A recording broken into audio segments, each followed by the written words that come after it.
గన్నవరం మాజీ ఎమ్మెల్యే వల్లభనేని వంశీని విజయవాడ పటమట పోలీసులు అరెస్ట్ చేశారు. హైదరాబాద్ రాయదుర్గంలోని మై హోమ్ పూజాలో పోలీసులు ఆయన అరెస్ట్ చేసి విజయవాడకు తీసుకువెళ్లారు.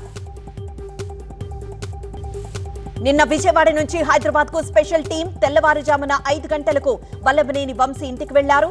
ఇంటికి నోటీసులు అంటించి వంశీని అదుపులోకి తీసుకున్నారు. వంశీపై పలు సెక్షన్ల కింద కేసు నమోదు చేశారు పోలీసులు. అలాగే ఎస్సీ/ఎస్టీ అట్రాసిటీ కేసు కూడా పెట్టారు.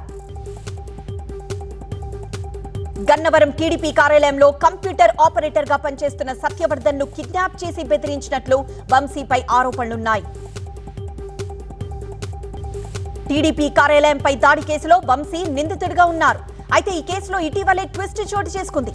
గతంలో దాడిపై కంప్లైంట్ చేసిన సత్యవర్ధన్ ఇటీవలే విజయవాడలోని ఎస్సీ/ఎస్టీ కేసుల ప్రత్యేక న్యాయస్థానంలో హాజరై తనకి ఈ కేసుతో సంబంధం లేదంటూ అఫిడవిట్ సమర్పించారు. సత్యవర్ధన్ ను బెదిరించడం వల్లే కేసు విత్డ్రా చేసుకున్నట్లు ఆరోపణలున్నాయి. తనని బెదిరించి తన చేత తప్పుడు స్టేట్మెంట్ ఇప్పించారంటూ ఇటీవలే సత్యవర్ధన్ ఆరోపించాడు. సత్యవర్ధన్ తల్లి ఫిర్యాదుపై పోలీసులు దర్యాప్తు కొనసాగుతోంది.